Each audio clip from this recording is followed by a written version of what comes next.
Okay, we're here at the J Davison Stadium where it's finished Altrincham 0, Manchester United 4 in the National League Cup. We're with manager Phil Parkinson. What were your thoughts on tonight's game? Really disappointing start from us, maybe understandable with the changes that I've made against a really youthful but very talented Man United team.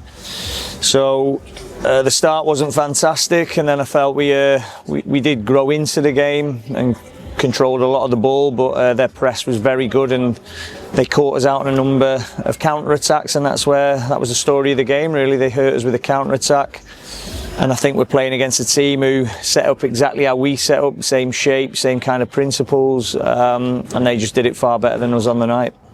You made I think 7 changes, but it was still a strong lineup. You mentioned in the sponsors lounge before the game that you were giving them the utmost respect. It wasn't the best of starts, losing the keeper after 7 minutes.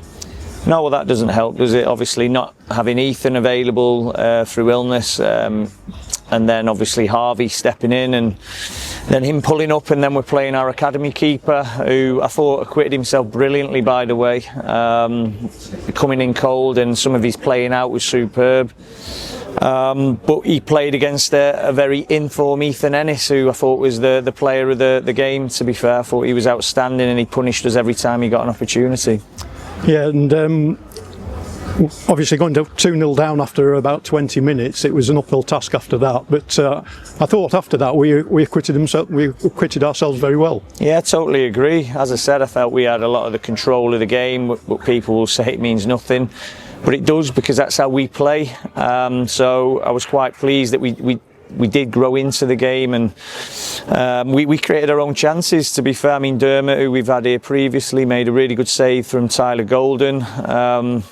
Jake Bickerstaff's gone through. I think if he just rolls Justin Donowa in, we're 1v1 with a keeper in the first half, that is.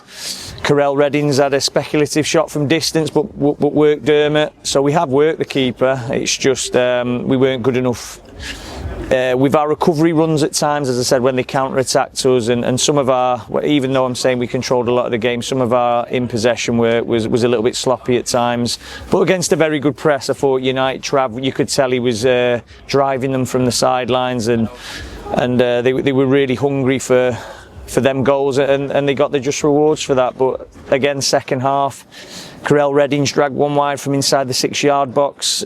Jake Bickerstaff, if he gets to the byline, takes a shot on. If he just pulls that back, Matty Kozlow's wide open in the 18-yard box. We could have easily scored at least 2 or 3 goals ourselves, but we weren't clinical enough on the day. And unfortunately for us, as I said, that lad Ethan Ennis was super clinical for them. Isaac Marriott and Justin Donowa came in for starts. You gave them 45 minutes each, and they're on the way back to for full fitness, presumably. Yeah, well, this is the difference, isn't it? I mean, I'm speaking to Trav, their manager, before the game, and they're going to use this as an idea of where a lot of their young lads are up to. We're using this as an opportunity to blood young players ourselves, but obviously we don't have Man United Academy and international players, do we? So it is a slightly different element of us blooding players. When you look at young Louis Fallon, who's going in and goal there, a grassroots player playing for our academy, they've got internationals playing for them, so there is a slight difference in youth and blooding them in. But also, as you said, we were strong, but we've had 2 lads there who haven't kicked a ball in nearly a year, so the disjointedness of it as well, in terms of lads not playing together. And when you've been winning and you've been doing well, there's not been lots of opportunities. So the opportunity tonight was to get minutes in lads' legs and hopefully not get any injuries. So that was a key thing for us. We never want to get beat 4, but you're always susceptible to that when you change things up. But you're hoping lads will take the opportunity rather than allow that to happen. What happened tonight? I mean, the final score of 4-0 doesn't really reflect the quality of Altrincham's performance. I know you're obviously not pleased with it, but it seems a bit harsh if someone looks at the scoreline and sees a 4-0 defeat.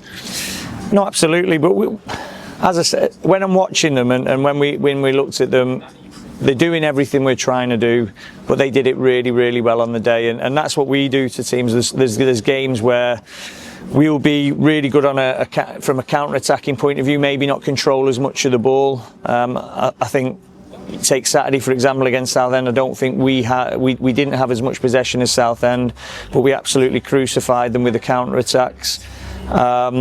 So unfortunately we've been on the receiving end of that, and we've had to taste a bit of our own medicine. But listen, who we saying we've had that done to us by? Manchester United. It doesn't matter how old they are. Them lads are expecting to have a Premier League career. There should be a difference in individual quality, but as you said, I thought for periods of the game we acquitted ourselves well, but there's no way we can start like that. No matter what team we put out, I expect a far better start from an Altrincham team than what we saw there. The bit that you did see is the resilience and resolve to find a way to get back in the game. They didn't just give up, even though it looks with the goals in the second half we certainly didn't. Thought we controlled lots of that second half, and we should have got at least 1 or 2 goals. But we come up against a really motivated, really technically gifted Man United team, and we've been on the receiving end of a result that I'll use as, it feels like a punch in the mouth after the run of form we've been in. I certainly didn't expect that. My players won't have expected that. And maybe that's what we needed going into the weekend, because we won't get too carried away with ourselves, because that brings you right back down to earth. It doesn't matter who you're playing when you get beat 4. Then there's got to be a reaction from that. Got 2 big matches, a long away trip on Saturday to Aldershot, and then York City here next Tuesday evening. So the matches that give the opportunity to bounce back. But just wanted to ask about your comments on the draw for the FA Trophy. Home tie obviously, but against local rivals Macclesfield. That's going to be a fantastic match with that. The supporters are already looking forward to. Yeah, Macclesfield. Yeah. So that'll be. Hey, listen, lots of eyebrows raised. I've had Robbie on to me on the phone already. He's been very complimentary. I'm sure that will go the other way as we get closer to the fixture, and the mind games will come into it. But they're capable of beating anyone in the National League with the squad that they've got. But we're a very good National League team, and we'll do everything right. We've got everything to lose. We're the team that should win. We're the home team. They're the team that have got everything to gain. So the locality and the rivalry between the two. The first question that I remind all the players of is who's Altringham's oldest foe, and it is Macclesfield, isn't it? So it's going to make for a great encounter. We certainly won't be taking it lightly, neither will they. So yeah, it should make for a game of the tie. Game of the round, sorry. Finally, obviously a massive attendance, 3,663 here tonight, courtesy of our sponsors AO. And I know it's free admission, but hopefully we're looking for a similar crowd when we take on Macclesfield. Absolutely. Well, as I said, we're the team in the higher division. We're the team that have had a great couple of years in terms of success to get here. They're a team on the up. This should be a real mouth-watering tie for any Altrincham fan, old or young, to get down and support the lads. Macclesfield will certainly come in their numbers, so let's make sure we show them what we're all about. That's the views of Phil Parkinson. Good luck on Saturday. We wish the team all the best. Thanks very much. Thank you.